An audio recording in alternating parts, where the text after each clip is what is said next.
On February the 5th, 2025, a US military aircraft collected intelligence in occupied Crimea for the first time since Russia's full-scale invasion of Ukraine. Previously, the US had only used drones for this purpose, Newsweek reported, suggesting that this could indicate a bolder approach to war by the Pentagon under President Donald Trump.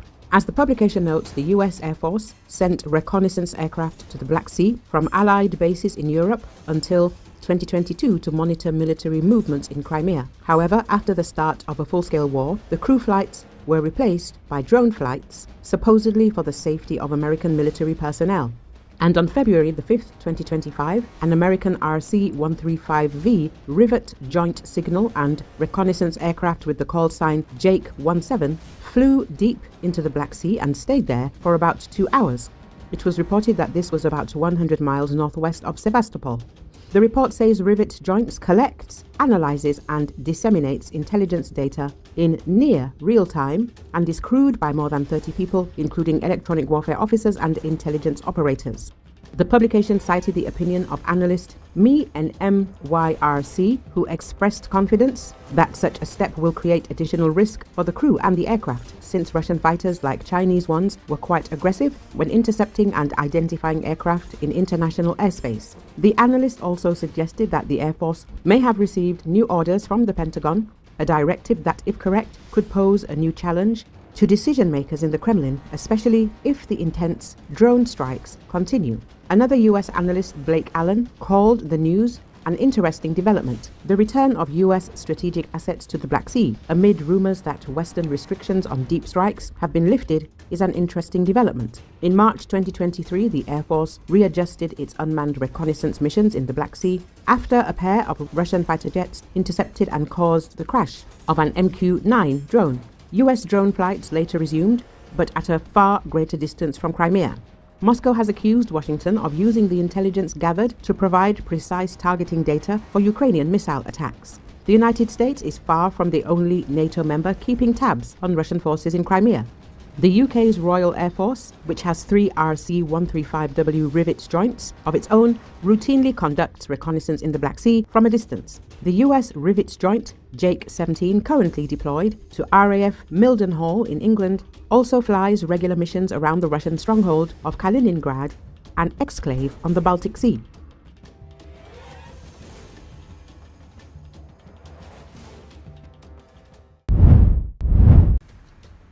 On February the 6th, during a major air raid alert in Ukraine, Russia likely launched its Oreshnik missile in the direction of Kiev, Forbes journalist David Axe writes.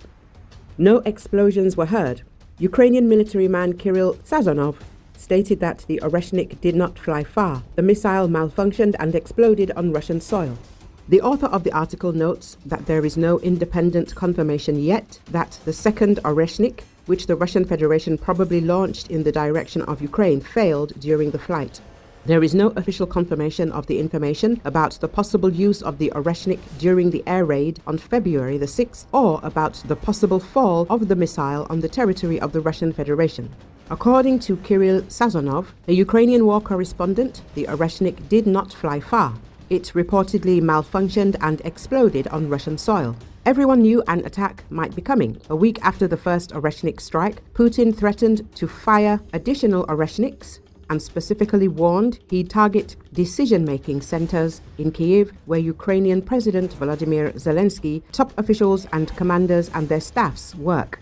But the threat was only as real as the Oreshnik is reliable. While it's not yet possible to independently confirm the second Oreshnik's mid-flight failure, a mishap wouldn't be surprising.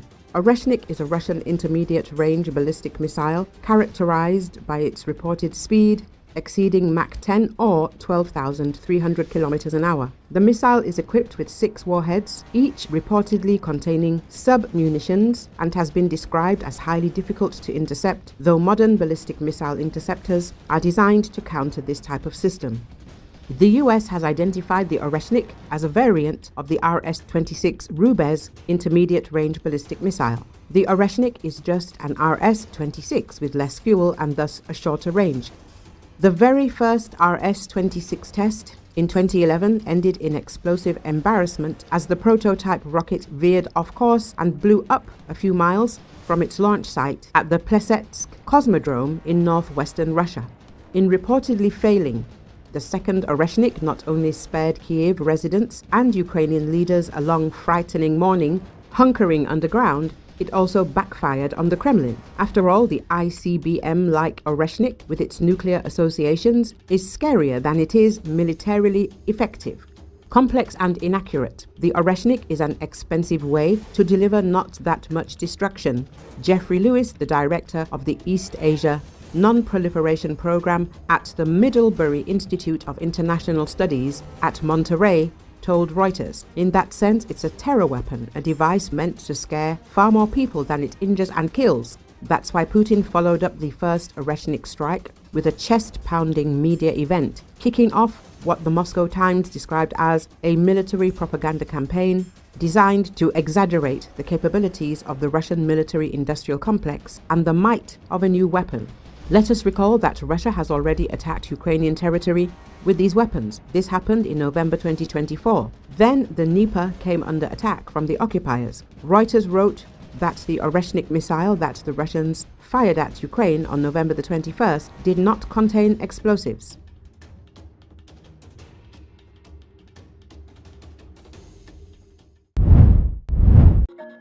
The Ukrainian military began a counteroffensive in the Kursk region of the Russian Federation and advanced 5 kilometers deep into the region in a day. According to the ISW, the Ukrainian military attacked southeastern Sudza, took control of the farm Kalmykov and the village of Fansivka, and also advanced in the direction of Cherkasskaya Konopelka and Yulanok. The Ministry of Defense of the Russian Federation said that the Ukrainian troops attacked in several waves using armored vehicles. Some Russian military bloggers claim that the ASU has already entrenched in Cherkasskaya Konopelka and Yulanok. The settlements of Yulanok and Cherkasskaya Konopelka in the Kursk region are under the control of the Russian Army, Russian Ministry of Defense released information. It was stated that the Ukrainian armed forces had deployed 2 mechanized brigades for a counterattack in Russia's Kursk region. All attacks were repelled. The Ukrainian side has lost 6 tanks and 14 armored fighting vehicles. Note that the Ukrainian army entered Russia's Kursk region on the border in August of last year. The Ukrainian armed forces were reported to have captured more than 1,000 square kilometers of territory in the Kursk region. The Kremlin had to bring in some 12,000 North Korean troops to help it push the Ukrainian army out of Russian territory. But after losing some 4,000 dead and wounded, the Korean troops were withdrawn from the front. One of their 3 brigades has been eliminated, others lost the ability to keep fighting and were withdrawn, the Ukrainian General Staff said. Ukrainian President Volodymyr Zelensky insists the incursion has been a success, and has hinted that Ukraine's continued control of Russian territory might give Kyiv leverage in any peace negotiations with Moscow. Mykola Bieliskov, a research fellow at the Ukrainian National Institute for Strategic Studies, said the rationale for the incursion had been more political than military. The United States had previously warned Kyiv against taking aggressive actions toward Russia, which explains why the offensive was kept secret from Washington.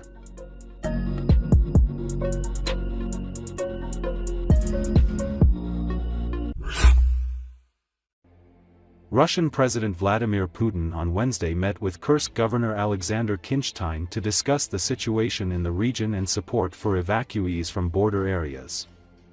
According to Associated Press, Kyiv sought to change its fortunes by launching an incursion into Russia's Kursk region in August, taking 984 square kilometers of Russian territory, in a bid to distract Moscow's forces in eastern Ukraine and strengthen its hand in negotiations. Russia, initially caught by surprise, intensified efforts to drive out the Ukrainian forces. Kinstein drew Putin's attention to the fact that the compensation for the lost PF property of 150,000 rubles was made months ago and is not enough, and urged starting restoring infrastructure in the border area despite ongoing military action. Putin agreed to consider additional compensations and a restoration program with the government. The incursion in Russia's Kursk region didn't significantly change the dynamic of the conflict, and military analysts say Ukraine has lost more than 40% of the territory it initially captured. Самое главное, на что просил обратить внимание, это на контакты с людьми.